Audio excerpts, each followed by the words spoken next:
सेना खरोरा खड़ के बैठका आज संपन्न हुई से और हमन ये क्रिया खाए हन कि अवैया बेरा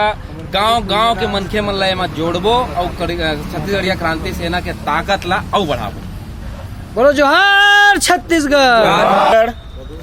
आज हमार खरोरा खड़ के बैठका हुई से जेमा पलारी खड़ के और तिल्ला खड़ के हमार सेनानी भाई मन पदाधिकारी भाई मन शामिल हुई से बहुत शानदार बैठकर रही से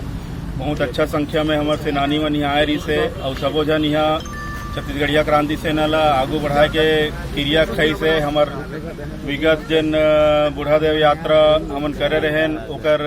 चर्चा हुई से कि कैसे हमन पिछला प्रथम चरण ला करे हन और का उमा समस्या से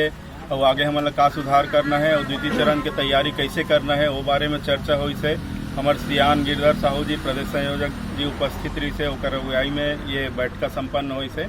तो जोहार छत्तीसगढ़, जय